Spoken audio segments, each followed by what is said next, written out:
do the acid-alkaline balance today, you're going to die. Right. So that's what that's about. That is the true picture of displacement. Let's just breathe that in. And I'd like to just breathe that Breathe right it right on out. I know that's not a fun thing. As you can see, we're not going down a fabulous path.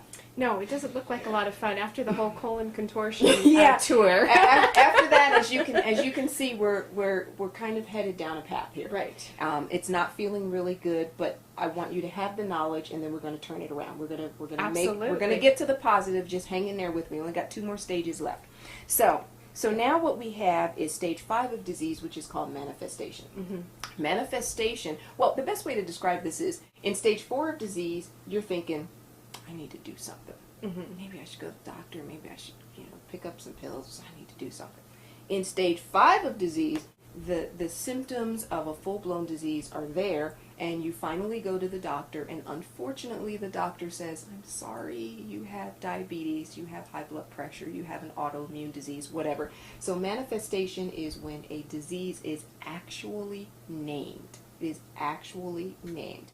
And so at this point, this is huge. At this point, without proactivity, dedication, motivation, persistence, it will be very, very hard to reverse the course of disease. Very, very hard. You will either have to go on medication, or you will have to decide with every cell in your being that you are going to turn this thing around. At this point, the water in our river has caused problems in every place that it's gone. And that's the reason why we have manifested a particular dis-ease in the body. Mm-hmm. Okay?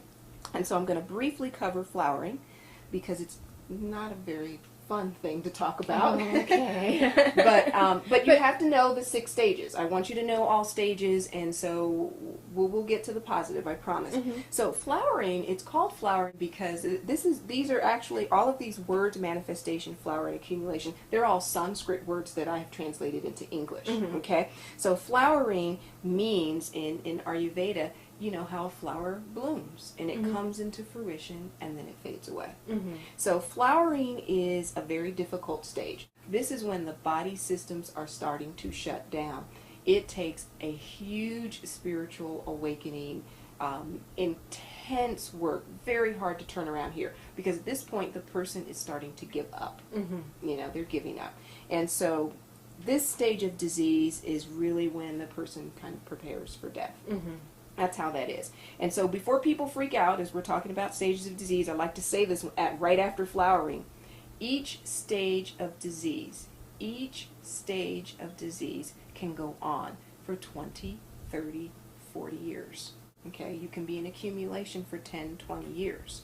Okay? Mm-hmm. So it's not like you go through these stages and you're like, oh my God, I'm just, things are going to fall apart. In like 3 months. No, it's not going to happen in 3 months. That's not going to happen, okay? It is a progression. And the reason why I want to go through this is because I want you to start to wake up and know when you're advancing, because the whole principle of Ayurveda and many naturopathic modalities, the whole principle is, hey, you're going in the wrong direction. Turn the caboose around. Mm. And Ayurveda says, well, if you can go this way, mm-hmm. well, can't you go that way? Right. I mean, really. Absolutely. That was the first thing that helped me, overcome bronchitis. I thought, I read in Deepak Chopra's Perfect Health book, that was the first book of his that I read, and this message came to me that if you can get something, you can unget something. Mm-hmm. And I was like, but I got something for 27 years. Why didn't somebody tell me that like 26 and a half years ago? I've been suffering all this time and somebody tell me. So I was actually angry, and I held on to the bronchitis longer because it was like part of my identity was being taken away from me. Right. And so Deepak Chopra really was my Morpheus. Mm-hmm. Deepak Chopra unplugged me from the matrix. Mm-hmm. When I wrapped my mind around the concept that you could unget something, I started ungetting like crazy. I ungot the congestion and mm-hmm. the cough, and the bronchitis went away. The adrenal fatigue that I had, all the muscle tension. The concept, wrapping your mind around the concept of ungetting something is really why I do so much work around teaching people mm-hmm. about the stages of disease. You weren't born in a stage of disease. Some people are. But for the most part, you're not. You got it. Mm-hmm. So that means if you can get accumulation, you can unaccumulate. Right. You know, you buy a whole bunch of stuff, you can get rid of a whole bunch of stuff, right? It's the same thing. It's the same concept. Right. So I just commend you for taking the whole body, the whole person, the whole mental, spiritual, physical, emotional component of someone and treating that in the way that they can understand, in the way that they can begin to adopt it for themselves. Right. Kudos. I just had to say that. I'm so inspired. Well, I appreciate that. Thanks so much. You're welcome very much. I try to explain to people that this particular life that we're living is fun. The conventional thought that you have is that, oh, I have to go through all this horrible stuff to get healthy and it's going to be the drag. I'm like, no, it's not going to be a drag. Not when you're working with me. We're going to have fun. We are going to have fun. We're going to eat food that tastes really good. I'm not going to put you on rice cakes. Yeah, I went to Costa Rica once, and the monkeys came down off the trees when we were in the on the beach. And you're not supposed to feed them, but I thought a rice cake ain't going to hurt nobody. You know? I just wanted to see if that monkey would have the gall to walk up to me. The monkey walked up to me, grabbed the rice cake out of his hand, ran up in the tree, took a bite, and went. So if a monkey's not going to eat I'm like, come on now. Even monkeys won't eat rice cakes. You know, I mean, we were cracking up. We were like, oh my God, did you see that monkey? Monkey's like, I want a pineapple. I don't want no, give me a cookie or something. I don't want no rice cake. It was so funny. I will never forget that. And so I tell people all the time, I'm not going to put you on rice cakes. I'm going to make the food really delicious and really decadent and wonderful. But I don't want it to be this whole, ooh, let's see, I have to get my Birkenstocks on now. Yeah, put your Birkenstocks on. We're going to go floating in the clouds. No, I'm trying to keep it real. And within your busy lifestyle as a corporate professional, as a whatever your job function may be, you can do this.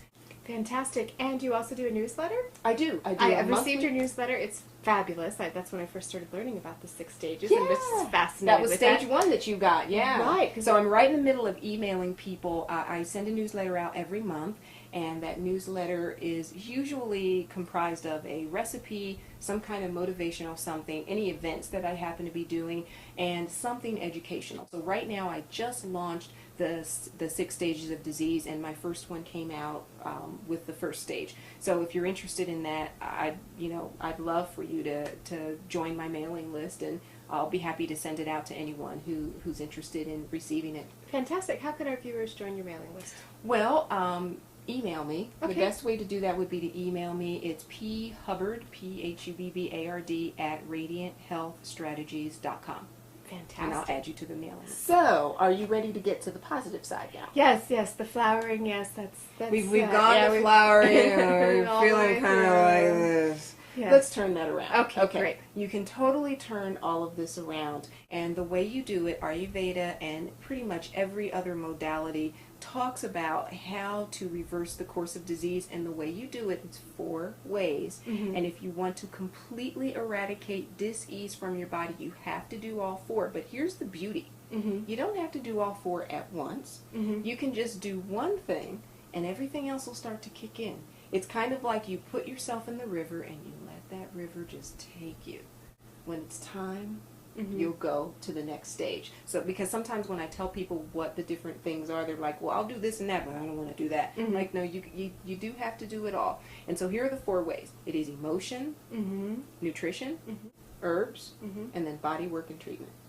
And I'll explain that. First of all, we in this country, because conventional thought is responsible for the advancement of disease, we don't know how to take care of ourselves emotionally in a healthy way. There's all this social stigma around creating emotional health for the body. So open your mind to all the different ways that you can heal emotionally. What I tell people all the time is healing emotionally is not necessarily about sitting on a couch and telling people your problems. Sometimes healing emotionally is saying, okay, we work together, and this is my responsibility, and that's your responsibility, and somehow you keep putting your responsibility on my responsibility. Can we talk about that? Right. That's emotional health.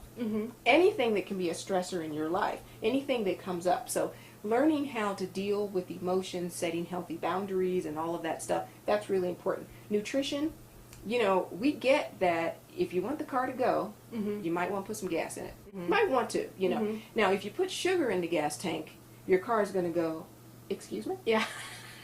Now, we do this all the time in our bodies and wonder why things happen, right? Right. You got to put the right fuel. So a lot of this is about how do you put the right fuel in your body. Herbs, all of this, I hope that you all don't believe the hype over stuff like swine flu and all of that other craziness.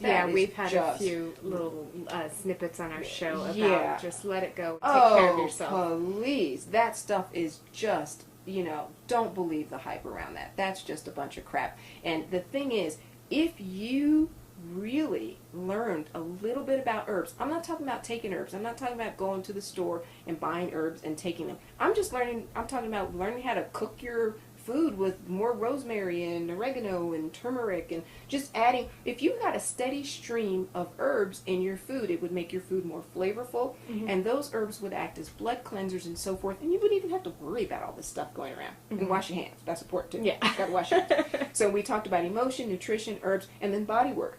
I tell people all the time, body work is important. It's not important for everyone, but usually there's something that manifests in the form of needing body work, and my best example of that is if you have a splinter in your hand, there's no level of emotional, nutritional, or herbal work that you can do that's going to get that splinter out of your hand. If you want to get the splinter out, you need to go get you some tweezers and pull that sucker out, okay? So there are some things that occur in the body, like edema, for example, that you have to physically move out because it has built up to the point where your body's like, I can't do it. So emotion, nutrition, herbs, body work, and treatment. At some point or another, you need to do it. And sometimes body work and treatment can be an Ayurvedic treatment. There's all these different types of cleansing treatments. It could be therapeutic massage or all the things that fall under there. And sometimes it's just walk for 30 minutes a day, something like that. I mean, there's a whole big arena that falls into the body work and treatment as well. So that's how you turn it around.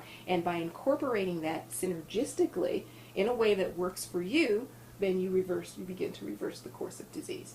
Fantastic. Thank you so much, Phyllis, for inviting us into your office today. Yes, thank you for coming. For enlightening us, for letting our viewers know just so much valuable information that you have. Thank you. Go to Phyllis's website, check it out, radianthealthstrategies.com. Send her an email. You can go to our site to get that email address. We'll put it up for you as well.